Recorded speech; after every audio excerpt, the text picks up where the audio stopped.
Okay, it's recording, gents. Good morning, good afternoon, wherever you are. How are you all? Good, thanks. Doing excellent. I'm good.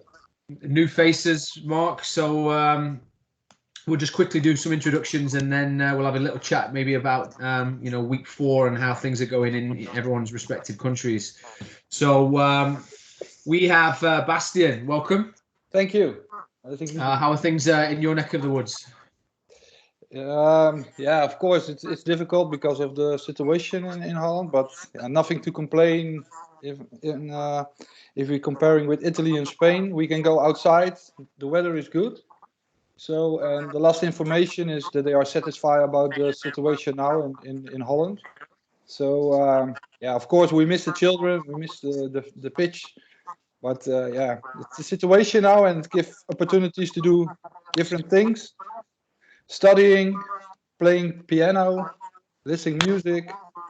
So yeah, it's nothing to complain in my opinion. Very good, very good. It's great to have you. We're interested to hear some of your professional opinion on some of the topics later. Michael, how are you? Welcome. Yeah, thanks for having me. And Bastiaan and I don't live very far apart, so I can agree with everything he said, except that while he is apparently learning the piano, I've been teaching myself skilering, inline skating with my children. I've only fallen down 3 times so far, so I'm not quite sure whether I'm taking enough risks to be actually learning quickly enough. But that's the good part of it, apart from all the the restrictions that are here as well. But as Bastiaan mentioned, compared to the full lockdowns in other countries, we're having it relatively good as far as we can oversee the consequences, of course. But it's doable so far. Yeah. Welcome. I mean, gents, I'm not sure. Is anyone else hearing that little echo on their side of things? Is it just me? Nope. Little bit. Slightly. Bit. Okay, maybe I'll just turn me down then. Maybe it's me.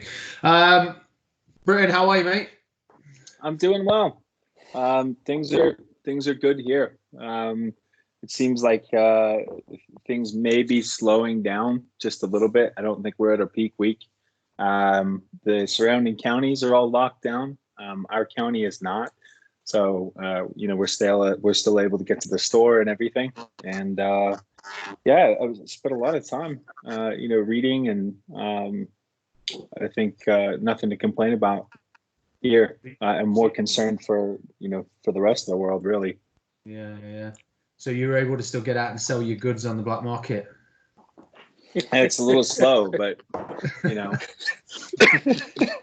Which channel is this? Yeah. Mark, how are you, my friend? I'm good. Happy to be alive. Woke up this morning, breathe it in and breathe it out. So I'll just take that. Yeah. How's things in Sweden? Well, our kids are still training. We don't play games. We are still training. We kind of got just guidelines for stick to your own group. Kids can't move between groups or anything, but to just train. These are the guidelines for the health authorities here as well. We still have restaurants and bars open, although there's very strict guidelines about how many can be there and how seating is, etc. It's hard to know.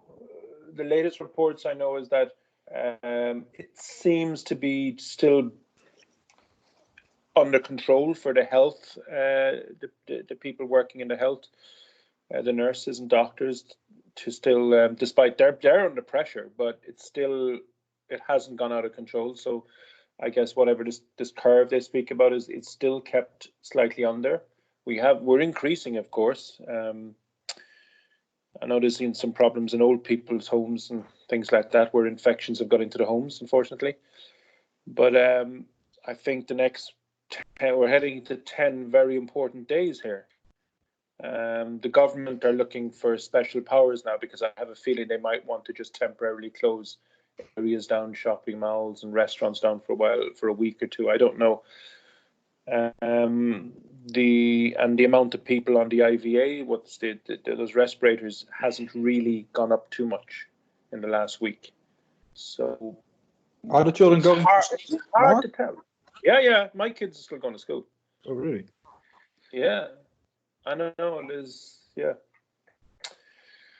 that's the way it's been done here at the moment. So, And Mark, did you say that their curve or whatever it is, are they still successfully flattening this out? Even though obviously it's increasing, but is it still it's flattening? increasing, but it hasn't gone at a huge, dramatic, explosive rate. If you look at it now, like this week is more than last week, yes, but it's kind of going up and down, the cases and the deaths. And from what I understand through friends working there, it's mainly elderly people or people who have already had other illnesses, etc. But there's a few young people also now being affected, because I think we've had a lot of people that were away on we call it a sport holiday in February, we're in Italy. So it's hard to know, but it's just one day at a time. It's hard to know, but kids are still playing football. Yeah, I mean, it's for us. We're still in a situation where there's very, very strict recommendations. Everything from school to sport to anything where you get in any groups of more than 5 have been cancelled. I was just saying before we press record, the police here have started issuing a lot of tickets over the weekend to people who are heading to. They've shut down the parks, for example. They've shut down the beaches. They've shut down everything, which. It's a weird one, because I mean, hearing what you're saying, people are still training there and obviously still active, which is obviously going to help with, probably their mental health, their mental well-being. Whereas here we're just locked, in the homes basically. And yeah, I mean, I don't think anyone has the right answer to what's the right steps, but it's interesting to see how vastly different, particularly Mark, what you're doing in Sweden compared to what we're doing here. Yeah, I think that probably Stockholm would follow more. Most of the other countries, outside of Stockholm, smaller populations and more isolated cities as well and towns. So we'll see. We'll be here next week again for another one. Yeah. So let's talk about some just random ramble to get on with. Mark, do you want to introduce what we're going to do this week? Yeah, I've invited in Bastiaan and Michiel here. They came up to visit us today. Okay, in Stockholm. We've had a lot of contacts since then, just a lot of conversations and questions. And Bastiaan can both introduce themselves, but I think we should start. Michiel's a journalist, and Bastiaan works at a club called Willem in Holland. So maybe if they can both introduce themselves briefly, we can then start going to little more details of what they actually do. Is that okay, gentlemen? Yeah, of course. You want to start, one of you? Yeah, I want to start. I'm Bastiaan. I'm the head of the academy of Willem II. Everybody in other countries said Wilhelm, but it's Willem II. From Tilburg. It's near the border with Belgium, in the south of the country. And I worked there now for 3 years. Before Willem II, I worked in PSV Eindhoven. It's more famous, I think, in Europe.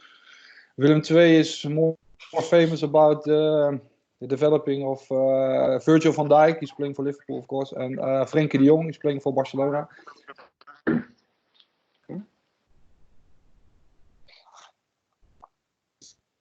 was it. I'm back. Yeah, good. Okay, yeah, there was something wrong. Yeah. So I'm the head of the academy, and we work in I think with 150 players in our academy, and we try to do things in a different way, because we are not the biggest club in the country with a lot of money, so we have to do things in different ways to be successful. And that's of course the question: when is the academy having success? Because you want to bring players in your first team, but you see that our biggest talents going to the biggest clubs in the country. For example, 2 players now going to Ajax Amsterdam and 1 player going to PSV Eindhoven. They have to pay for the players, but you lose them before they go to the first team. So it's of course a big question. So when is your academy successful? So sometimes it's hard, but we try to do it in our way, and we need time because we started in 3 years. So I think you can say in 5 or 8 years that you have success or not. So patient is the magic word, I think. We can dig in a little bit deeper to the work you're doing in a minute, just after Michael introduces himself. Yeah, Okay. of course. Yes. Is that my cue? Yeah, okay. That's your cue. The connection is slightly off sometimes, but so I'm Michiel de Hoog, and I work for the Correspondent, and simultaneously also for our English language site, The Correspondent. So we're like a journalistic platform that doesn't really follow the daily news grind, and I guess it would be fair to say that we are looking like more for structural developments rather than for novelty. And I think my boss has a really interesting metaphor for that. He says, we don't cover the weather, we cover the climate. And in practical terms, that for me, it means that I do not have to go to every single top league division game and cover those games. I can just pick my own topics and look at also, I guess, grassroots soccer in that sense, or youth academy work. And well, that's a luxury. As a journalist, it's really a luxury to be able to do, well, basically whatever the hell you find interesting. And over the last couple of years, I've taken a larger interest in youth football. So I know Bastiaan from that. I wrote about him and his switch from PSV to Willem II, and the reasons for that. In 2017, that was, and well, off and on I write about youth football and so development, long-term thinking versus short-term thinking, and the difficulties with all the short-term incentives that play into youth football, and I guess not always helpfully. So that's a really interesting and dynamic environment to write about. And also, I can add, it's more accessible. You can talk to more people in a normal fashion. If you, for example, interview the Ajax manager, it's a high-tension situation where every word comes under a microscope, which is not fun for me and fun for him. So it's far nicer place to work, to be at. Brilliant. That's great. Well, we're going to get some of your reflections from your investigative journalism into the world of youth sport a little later. But you, Bastiaan, he was Michael was just touching on about your switch from PSV to Willem. Can you speak a little bit about that? About the step or about my... Yeah, about your step, why, your thoughts around it, what you were thinking. Yeah, I was working, I think, in 11 years for PSV, and I think we did a lot of good work, but yeah, I saw that there was a difference in the philosophy in what I think was good for youth, and because of the budget in PSV, they were able to buy the best players of the country, maybe the best players of Europe. In my opinion, that's not really developing your own players. So that's the discussion about the academies in the whole in Europe.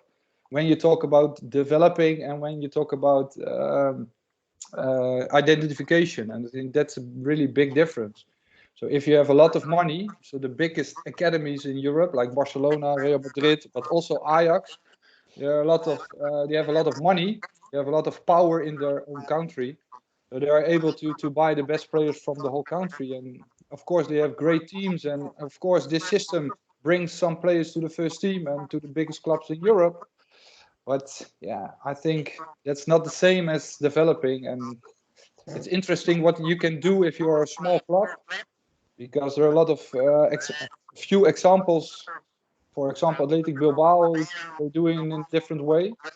So yeah, that's why it was interesting for me to make the step to a smaller club in the country with less opportunities in budget to having success. And yeah, they prove with Frankie de Jong and Virgil that you can do it. But yeah, it's interesting to think and to talk about this, how you can do it. And that's what we want to do in Willem II, to create your own gold mine, to bring players not one in 5 years, but a few every year, and maybe not to the first team, but into the professional football. So that's a different way to do it. So what are you doing at Wilhelm? Yeah, what we do is that we said, okay, we have our own region. So I say to our scouts and our people in the club that we cannot bring players from more than 25 kilometers. So only use your own region. So we have to develop a lot of players in the younger age groups. And yeah, I know you're doing the same at your club, but as long as possible, as many as possible and as good as possible, and keep the system open. And of course, we have to do with the facilities that we cannot have, for example, 1,000 children in our academy. So it's a challenge to do it in this way, and that's why I'm interested in how you're doing this in Stockholm, because you're doing a little bit the same, of course. Yeah, we both. Do you select? How does that work? How's the structure there around selection and etc.? If we want to call it ID, I just like the word talent an awful lot, but yeah, of course we have to use it because Yeah, because of our facilities and other reasons, we have to make the decision that we select from the first real selection is from under 13, and they go to high school. But yeah, keep the group as big as possible till under 16, and then of course we have to select more because that's the situation, because of the pitches, because of the structure, the system in our country, that you have to play with teams in the competition of the federation. So, but in my opinion, you have also after the under 16 age group that you keep the system open, but we are finding solutions for this. So we try to influence a lot of players till under 13, and then we have our first selection. So, Bastiaan, are you hindered or constrained by the competition structure? Is it preventing you to actually bring out your philosophy of as many as possible? Because I know here in Canada, the policies and rules of competition seem to hinder what's in the best interest of that idea of as many as possible, because you can only have so many teams in a division when you might be able to field multiple. Yeah, before this year, the rules are really strict because of the rules of the federation to have a team in your first team in the Dutch league. So you have to follow some rules, and you have to have teams from under 13 till under 19. Now the system is changing, that it's not verplicht, obligatory. Yeah, to have teams in the under 13, under 14, under 15. It's your own choice. It's not necessary that they play in the leagues, but from under 16 to under 21, you have teams in the leagues of the Dutch Federation. So it's changing a little bit, but we try to find solutions that we have one team in the highest leagues and have some teams in the amateur leagues, so that they have games on Saturday. Because I think, in my opinion, if you are a young player, you want to play on Saturday an official match. They really want this. Also, to that you can attract players to bring to your club. Yeah, they ask the question: do you play competition or not? Because they think that it's necessary to become a professional player. So we try to find solutions that we can influence a lot of players, but also can play in the league. So we have teams in the amateur leagues, and we have teams in the leagues for the professional clubs. So, Bastiaan, like at U13, if there's a federation league, I think you said there is, but it's optional. Is there anything stopping you having multiple teams in that league, or are they saying no, it's one and the rest have to go in an amateur league? You can Ajax, for example, have 2 under 13 teams in the professional leagues. Okay. So you can do it, but if we do this, because we have we take care of the relative age effect, so we have a lot of players in the end of the year. So with this team, our under 13 teams, we are in the lower leagues because we lose every Saturday, because we play against big boys every Saturday. So it's really hard to find the right level to play games in the professional leagues. Right. Michael, you still with us? I am, yeah. Listening. Yeah, I'm thinking. Is there anything you'd like to add into what Bastiaan is saying from your investigative journalism that you've done around these ideas?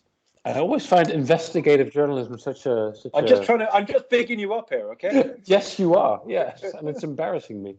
It's. I can big you down.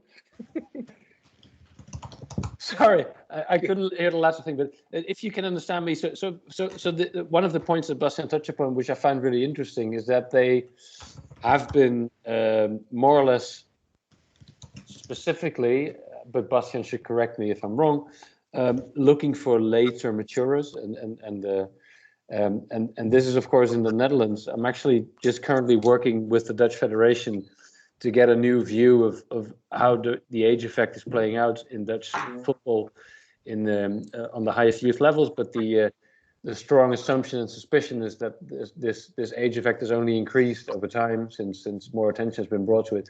And so this approach that Bastiaan has, well, from me as a journalistic viewpoint, that's really interesting, because actually somebody is challenging the system and really trying something different, and seeing all the reaction to it coming from other clubs, from parents, which is sometimes confusing, right? And because the feedback loop is, of course, if you win, you're a good coach, you're a good club.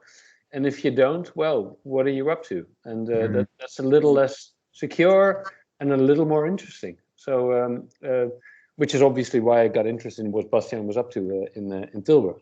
And I wanted to write about that. So, and it is rare.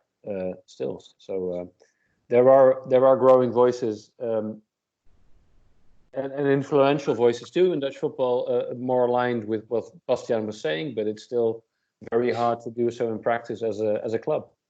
Mm-hmm. Mm. Michael, what was the reaction to the article you wrote from the wider Dutch soccer community?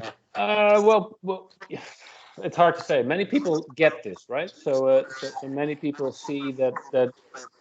Academy football is football for later, for development. You don't need to perform now. If you perform now, that is not necessarily a good indicator of added value at an academy. So Bastiaan was talking about adding value to the players you have in your system, and I guess it helped some people understand that that those are two very different things. In that sense, I guess it got a good reaction. I have to say though, I guess people who agree with this are more vocal maybe than people who don't agree with this, and they keep silent, I guess. It's hard for me to gauge what the effect has been, but it's certain that this gets attention, and people at the Dutch FA are listening. I know that for sure as well. So I think the biggest problem is that this system is working. It looks like it's working because the national team of Holland is doing well for years. Yeah. So that's really hard to it's more difficult that you can explain that the system has to change, because we have some good players in the Dutch team, and Ajax is doing well last season, so everybody said, oh, the problem is solved because Ajax is playing good in the Champions League, and the Dutch team is doing good in the Nations League, and then they are in the European Championship, so why are you complaining? This system is working, so why is it necessary to change? So there is not real that we're working together to try that we have more good players in the country. So the best players going to PSV and to Ajax and of course Feyenoord, and they're going to the national team, and then we have a good national team. So this is not really necessary to change the system. Let me ask you this, gents. Is it then maybe the argument of, well, we're developing players, therefore it's working, but we all know, I know your mandate is to develop players, but we all have a duty of care to develop people and make sure that they holistically we are contributing to their growth as human beings. We clearly aren't doing that with the old system. We are putting kids through situations that no youngster should have to go through. Agree. And what's the, I guess, are we guilty then of just always reflecting on football as players and not as people? Are you asking to me? All of you. I'm curious what you all think. Yeah. Well, I think the challenge would be to make this counterfactual, maybe as convincing and as compelling as possible, right? To see it as an actual alternative to the, well, rather nihilistic thing we're doing now. And that would be the question I would have wanted to ask. How do you do this? How do you present an attractive counterfactual? How do you persuade people to change their ways? And that's, I found that terribly hard to do. It's hard to change even slight assumptions from people about youth football. So not to see it as a miniature adult game. And I guess the more I dive into this, the more interesting that question comes to me. How do you convince people to do the other thing? Because by developing better humans or better fully rounded characters, you would also get better players. I'm convinced. That's right. Yeah. Everything that we're doing is so nuanced, and it seems like it takes a lot of experience in order to arrive at this place.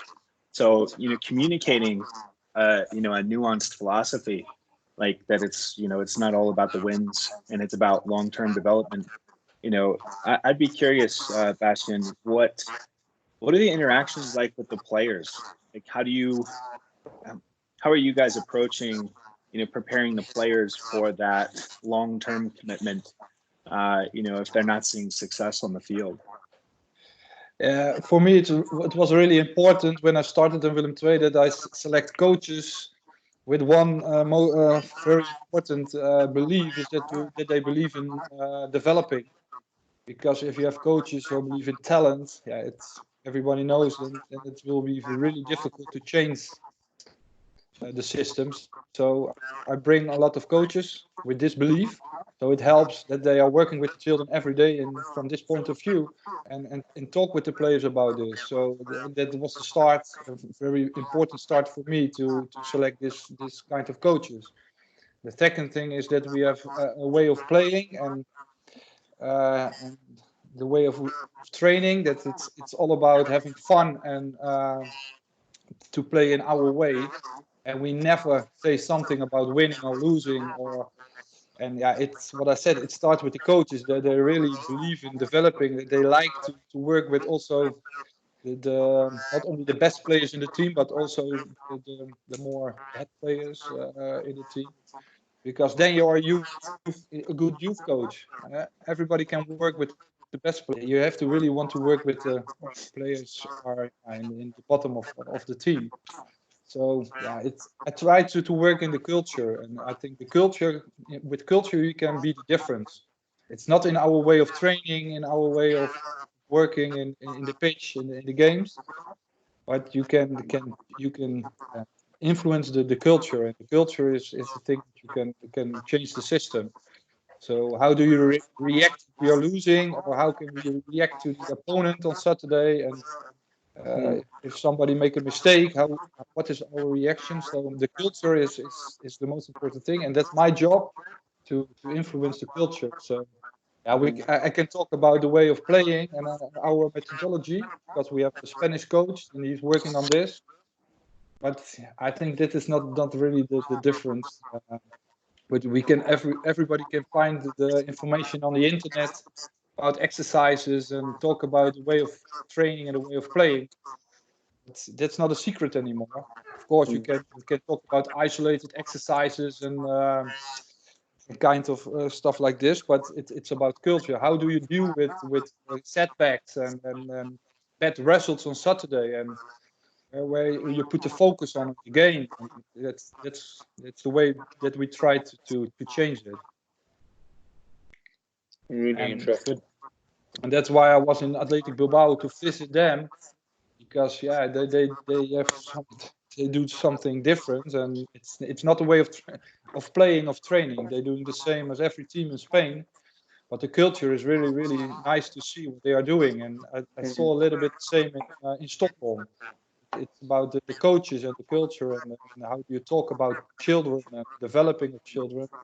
How do you talk with parents? And sometimes you have to make decisions, and then it's really important that what the power is of your decision to convince the parents that you are keep the values high, And that's okay because we have to win on Saturday, so we forget the values in this moment. Now, the values are really, really important in these situations, I think. Michael, are you seeing that? Is this type of philosophy, is it growing in the Netherlands, or is it still pretty unique? You know, it's actually. I was thinking of that lately. Maybe I didn't see enough people like Bastiaan before I got seriously interested in youth football. But barring that, I do think there is development going on.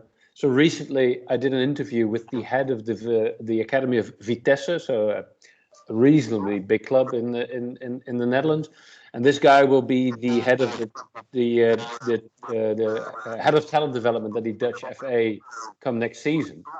And he did say some stuff that a couple of years back would have been unheard of, I guess, from a Dutch FA officer, saying like basically scouting before the age of 13 is ridiculous, impossible, and a waste of time. And well, I'm paraphrasing him here, is that, well, if we really want to do this anyway, then we should have actual scouts who know what they're doing.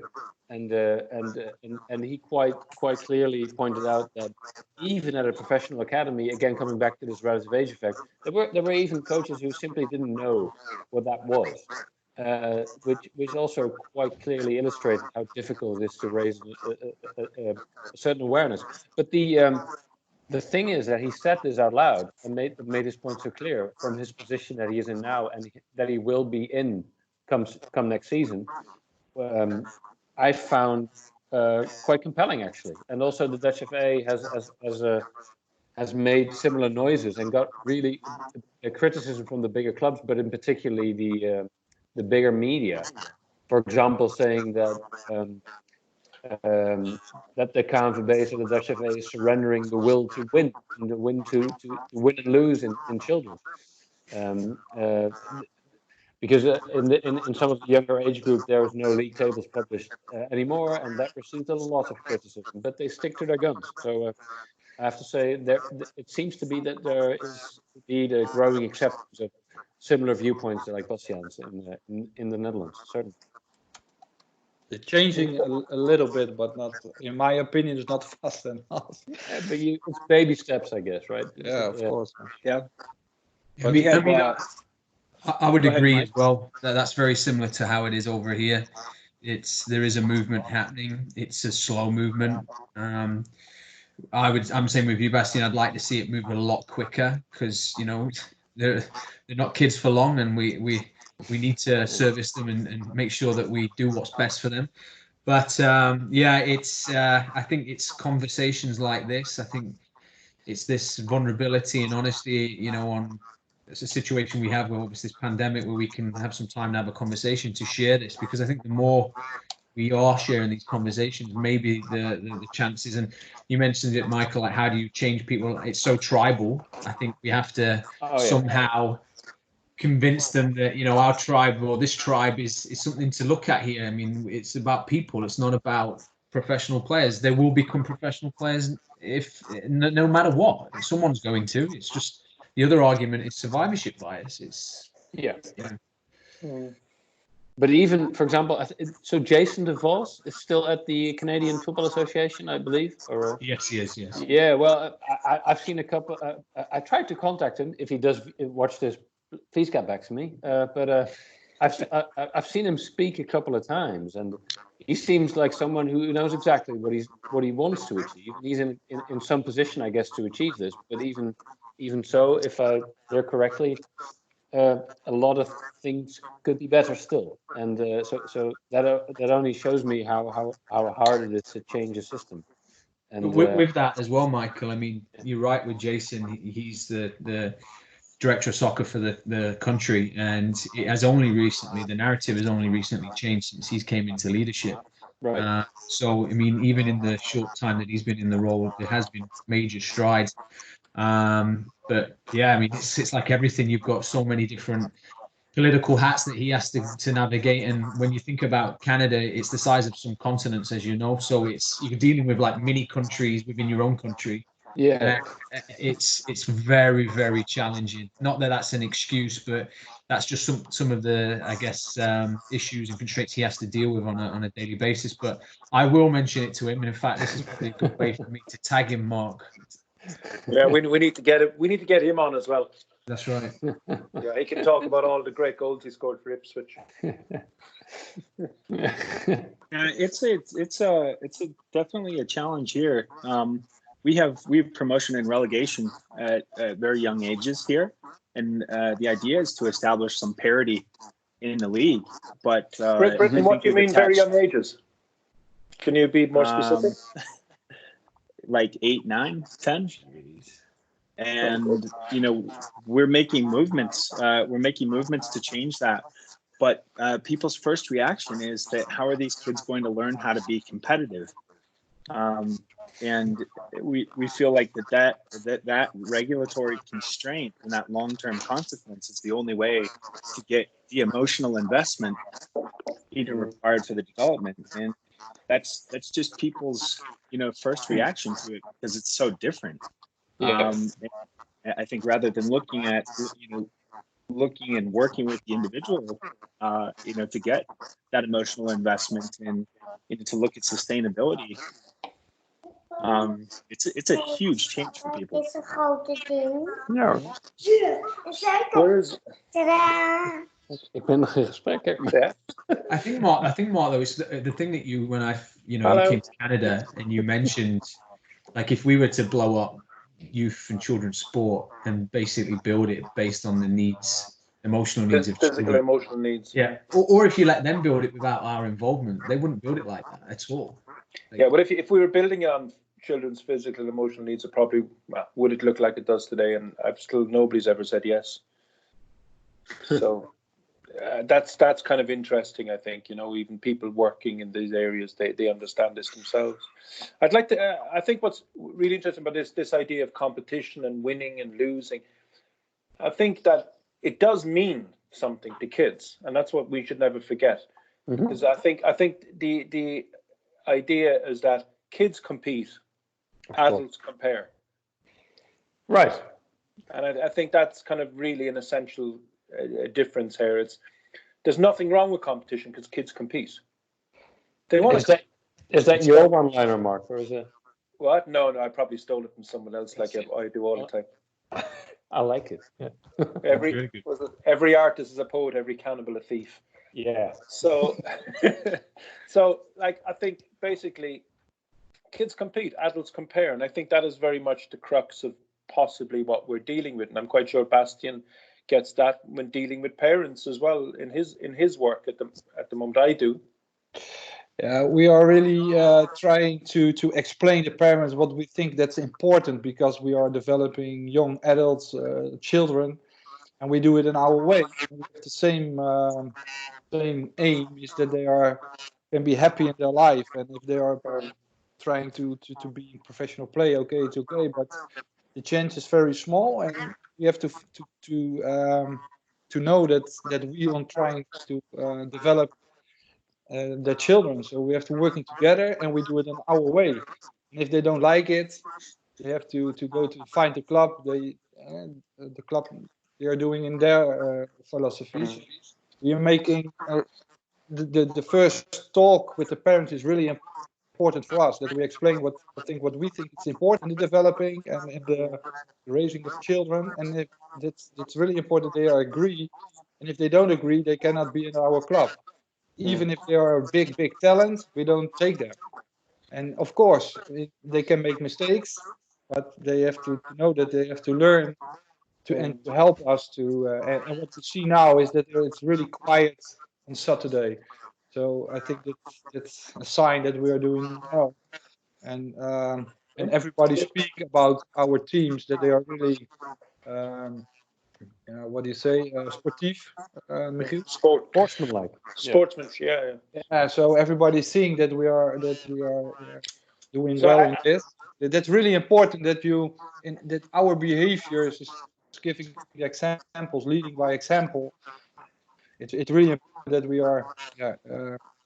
are doing what we say, and that's really difficult on Saturday, because my coaches also want to win, because They think it's better for the children. But yeah, our behavior is really, really important. So that's what I'm doing the whole Saturday and all week, is only to look to the behaviors of our coaches. If they don't behave in the right way, then they have a big problem. So after 3 years, they know very well that's what they have to do on Saturday. And the coaches, they think it's really difficult for them. We send them away, and so it's really important to leading by example from our coaches. That's so important. Well-being, children's well-being. So every child in our club have their own mentor. They're choosing by themselves, like a little bit the voice, the program on television, that you can choose your own coach. They have their own coach. They can talk about not only about football, but also about their private situation. It's a coach that they trust. So it's really important that they have their individual coach. So the well-being is in the top of our aim in the developing of our game and not football. Have you seen an increase then in players in your catchment wanting to come to your club in the younger ages? So are you developing that pool? Because I know, Mark, you said that your obviously club saw quite a vast growth. Well, we saw about 10%, I think, and that's mainly from kids staying. Okay, retention. Okay. Yeah, we have because I'm worked in PSV, and the parents, some parents in the younger age groups knows about my philosophy, and they ask of calling me if they can come to Willem II. So it's a little bit changing, and it's the most important thing is that people know what we are doing. So we talk about this, and we hope that our parents, talking with parents of the opponent, that they say that this is a place that is good for children. So it's changing a little bit. Yeah, you can say this. It's changing, and people calling us and ask if they can play for our club because of this. So I think this is the way to attract people to doing things very good, and then you can change it. That's what I learned from Ruud van Nistelrooy.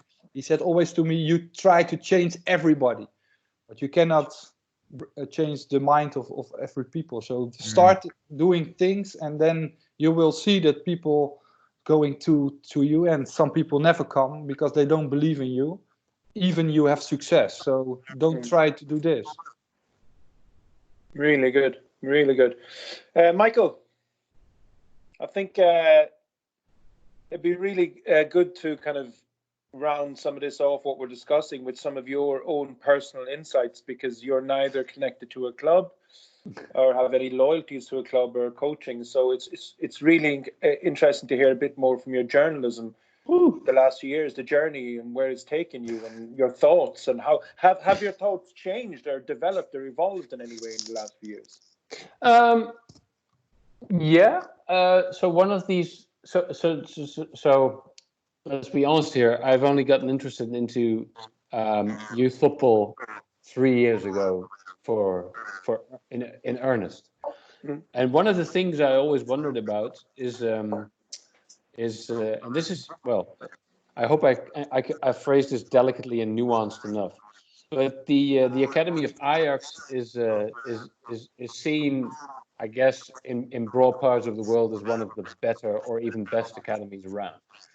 And the thing I wondered about early in my research is that, if you put it really bluntly, if they are so brilliant, why do I find no one who sounds brilliant coming from that academy, right? So what is it that they do differently from, say, Feyenoord or PSV or other clubs in the Netherlands? And so I had a couple of small experiments where one coach switched from the one team to the other. So he went from, say, Feyenoord to Ajax, or from PSV to Ajax. And then I asked them, hey, have you changed whatever is that you're doing, your philosophy, now that you've joined this so famous academy? And well, you know where I'm going, I suppose. The answer is no. This doesn't come really as news to you, obviously, but I guess Ajax is simply at the top of the tree of this talent identification machine, and I'm not saying they're doing a bad job, but they have the big advantage of simply being the biggest, the biggest predator. And I guess that simple insight I found quite interesting. So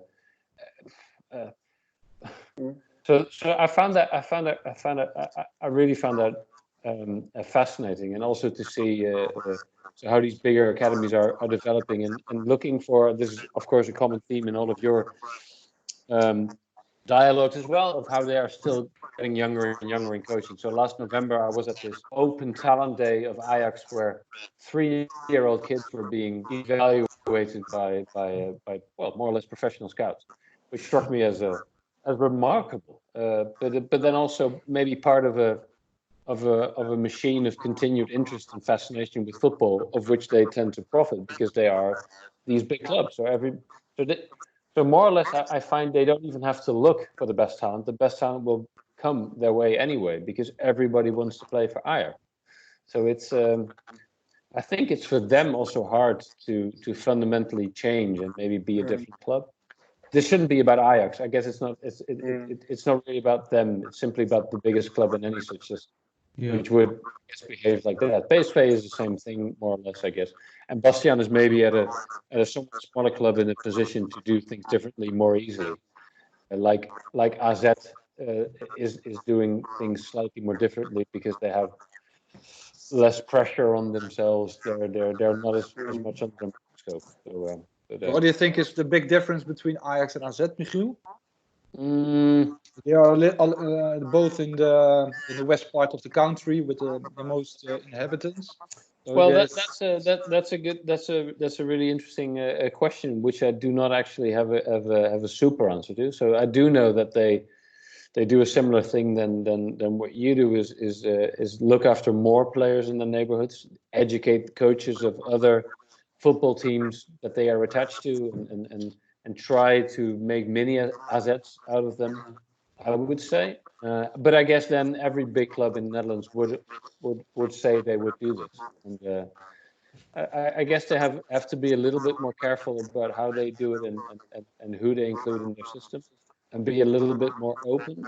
And I do think that they really invest into their youth coaches. So they have very smart, perceptive guys. All of them would be interested in what we are discussing here, and they would get it, which is not usual, I guess. So I guess so, something like that. I'm fascinated to see the resume of these professional 3-year-old scouts. I'm not sure that's listed right there. Well, they don't. These, of course, are people who get this mileage, right? So they but it's astonishing how many people do this in the weekends and go, because we have, of course, this extensive system in the Netherlands of amateur clubs. It's really well organized football in the Netherlands, and so there's a lot of matches to cover and go to, and they really do this. So these are grown-up people, sometimes people who stop working, and they take off on their bikes and they go every Saturday and Sunday and watch a lot of games and cover these players extensively. In itself, if you look at it from a distance, it's a thing of beauty that this club of Ajax, they managed to get so many people to be a part of this club and track so many players. It's baffling, really. Yeah. Wow. Wow. Yeah. That's It's amazing. the same for Feyenoord as well. I mean, Feyenoord. So Feyenoord is I guess the second most well-known club in they play in the city of Rotterdam, which there are 3 professional clubs, and so you have these reports of the second biggest club, Sparta, and Feyenoord are competing, fighting over 8-year-olds, stealing 8-year-olds from each other. So this is what you get when you have a lot of people in a small space, and where the game of football is very, very popular indeed. You get this. It's certainly interesting. Let me put it up. And of course their belief that they can identify players from that age. Well, you know, so I wrote this thing recently where this student who worked at who did his master's thesis at the University of Groningen, and I think he asked a lot of Dutch football youth scouts 2 questions. At what age do you find that you can, with some level of predictability, of accuracy, identify a future professional football player?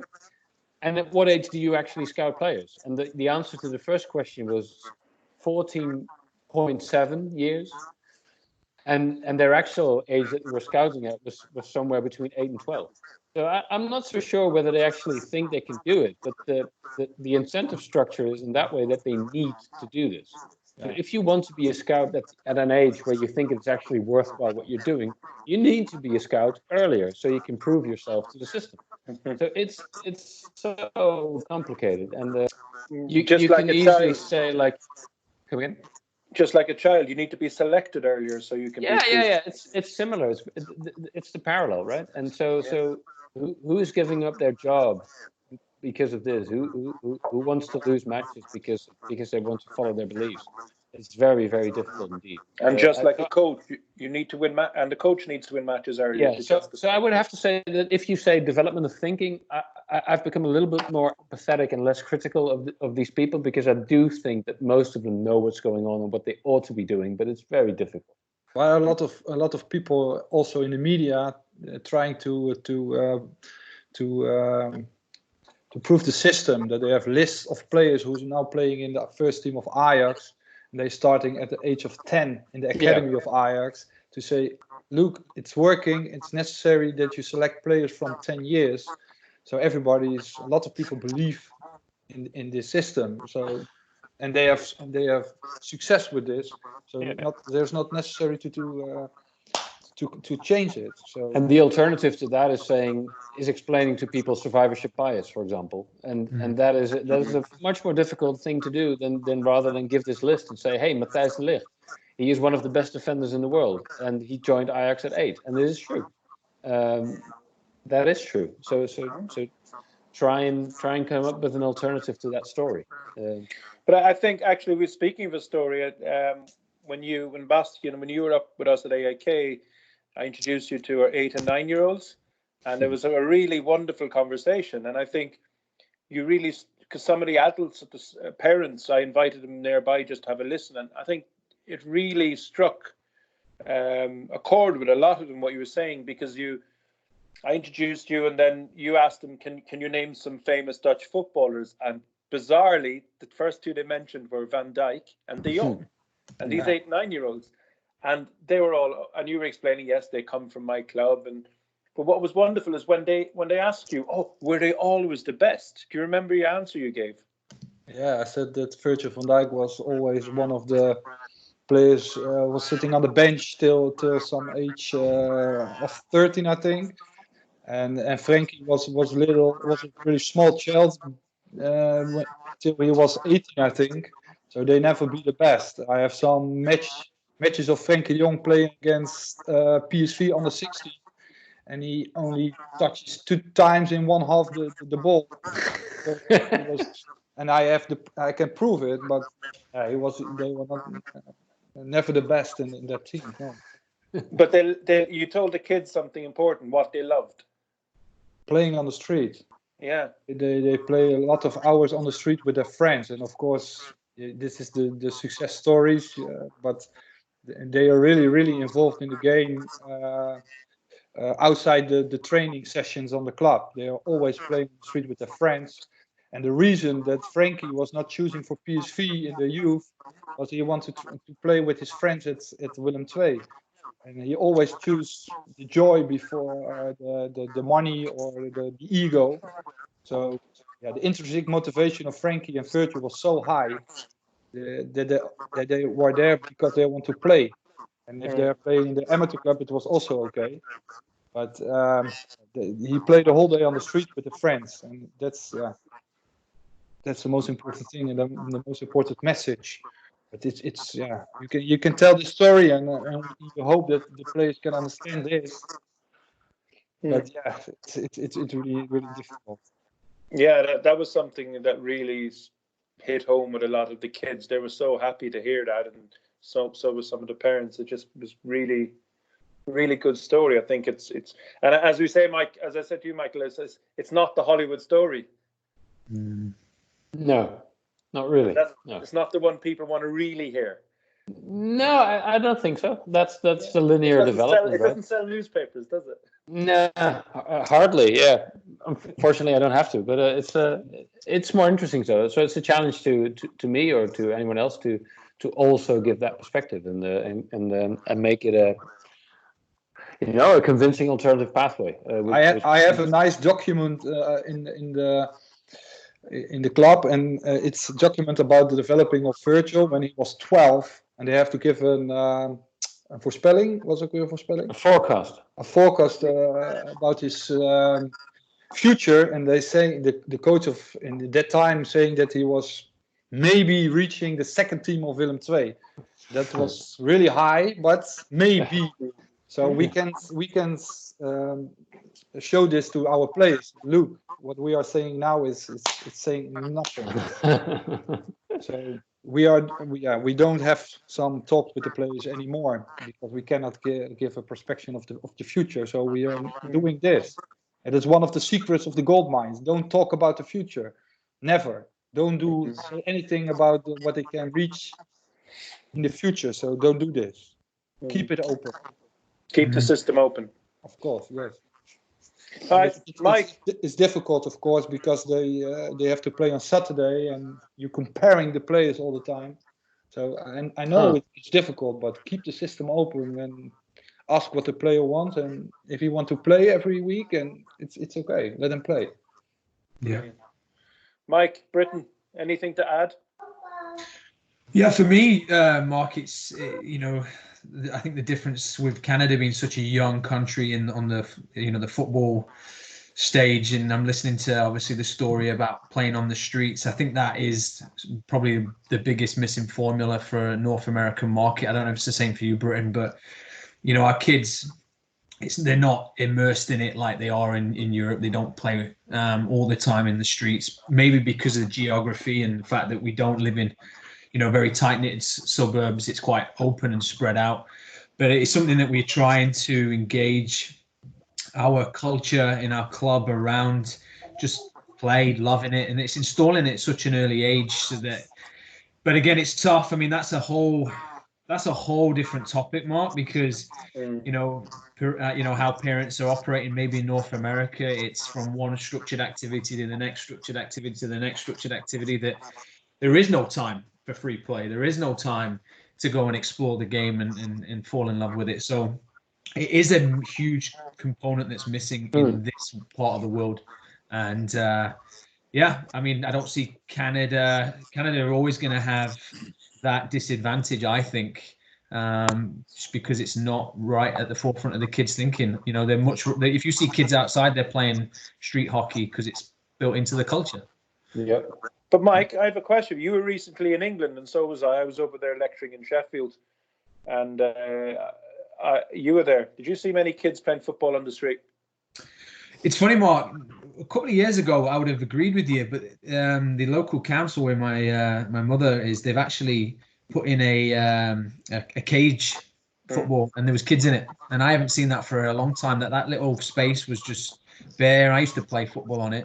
But now there are kids engaged with it. I'm seeing something similar happening here now as well in Stockholm, especially around AIK. There is so much more spontaneous football.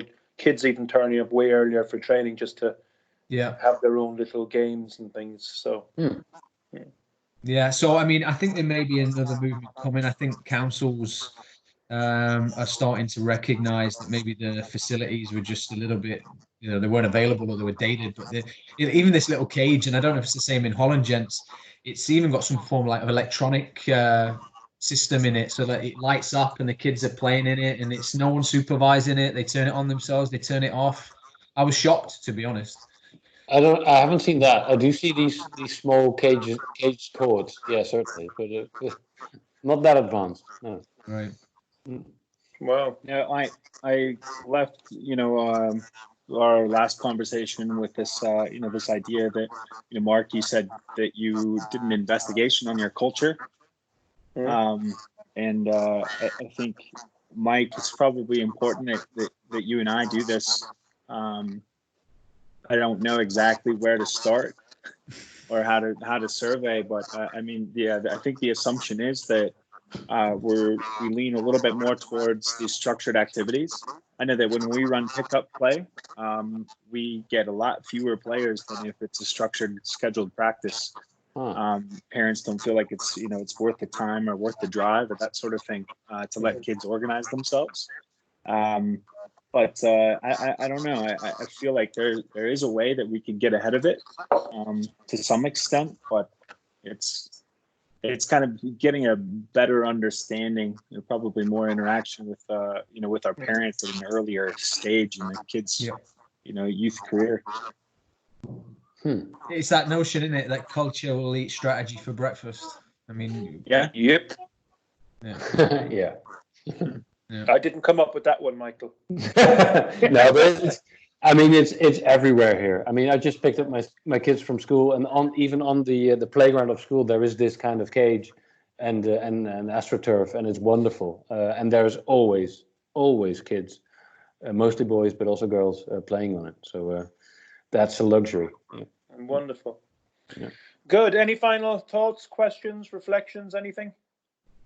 I just want to say thanks again to Bastiaan, to Michael. I thought that was outstanding. I think obviously the topics we've chatted about whilst we've been in self-isolation have been really interesting. I think this one will be a little bit more for the parent groups anyway to kind of latch onto and understand, because obviously last week it was super interesting, quite high level theory. I think was would you agree, Mark? Whereas this, I think parents might be able to understand this one. Yeah, I think this, no, well, last week we kind of went into a lot of pedagogy, kind of details and planning paradigms and coach education. And I think this, which would probably only interesting to coaches or coaches that inquisitive coaches, I think this has really covered a lot of areas that really need to be discussed, and hopefully will invite people into more conversations and get people to reflect. I think there's a lot here for parents, coaches, governing bodies to reflect on. Definitely, this is really, really valuable. Yeah. I've got one last question, Bastiaan. What are you asking, if anything, for kids to do at this time? Sorry, I don't understand. What are you asking? The coaches? How are they interacting with players at this time During the corona. under the quarantine? He's forgotten already. No, they're doing a little bit the same as every club in the world is this moment to invite them for challenges at home, to juggling or something like this. But we are now thinking about more challenges in tech, for example, and because it's interesting because they're doing well, the juggling, and some children started with only 10 times juggling and they can now do it 100 times. So they are improving. But the interesting thing is they are if they're coming back to our club, or they're better in technical skills and to make better decisions. I don't think so. So that's interesting part of this, but we are trying to find new things to improve our players. For example, with I talk about more older players in technical things to find some clips on YouTube, to find some principles or to recognize a way of playing and stuff like this. But it's really difficult to improve your players when they are individual, but everything they can do in their garden to play with the ball, of course it's all right, because the ball is their friend, so they don't lose their friend. So, but yeah, you can discuss if they are become a better player. But it's interesting because they are doing the whole day. They are really interesting to win the challenges and to compete, and so they are improving. So it's interesting to when they are back in the page, if you see something different. So that's the interesting thing of this crisis, I think. Yeah. Good. Great. Awesome. Yeah. We should let Michael go and enjoy that sunny day behind him. Yeah, and as well as feed some children here. Yeah. Listen, thank you so much, everyone, for this. Yeah, I enjoyed it. Thanks. Really good. Thank you. Be Thank you, well. guys. Yeah. Thank you. You can stop recording, Mike. Stopping.